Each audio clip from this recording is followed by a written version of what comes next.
documents nila sa Congress, meron silang binuksan na inquiry na naman ngayon na pinapatawag nila, hindi ang House of Representatives, ibang government agency na gusto nila kausapin ang personnel ng Office of the Vice President. Na sabi ko, once you send that letter of invitation, we will say no.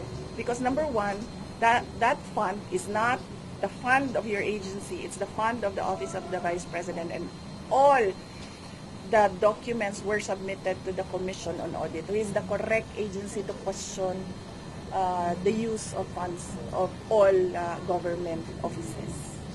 Okay na ta? So, Hindi na sila mahuman because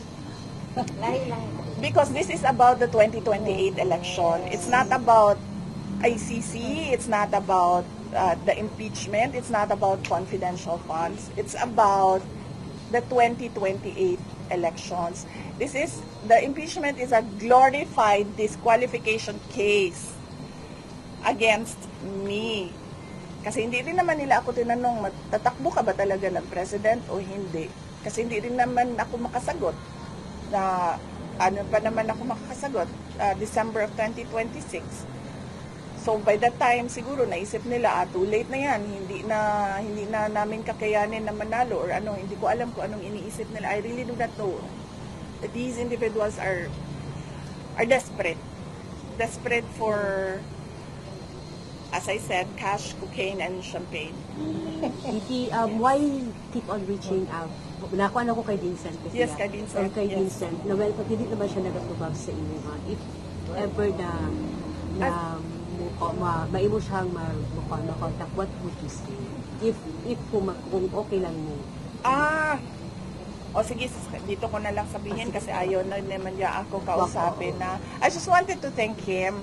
I wanted to thank him for his support when I was mayor, congressman siya.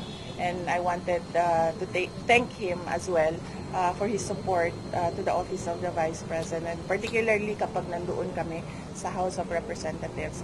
And I wanted to tell him na wag naman sana siyang pumayag na ang mga hindi taga Davao City, tulad nga ng sinabi ko, Mayor of Santa Cruz, Governor of the Province of Isabela, na nakikialam sa atin dito sa syudad ng Davao. Kung ano yung kailangan ayusin dito sa syudad ng Davao, kung ano yung kailangan trabahuin dito sa syudad ng Davao, tayo mga taga Davao ang mag-usap. Hindi yung papayag siya na merong merong kandidato ang mga hindi taga Davao dito sa loob ng Davao. Thank you, ma'am.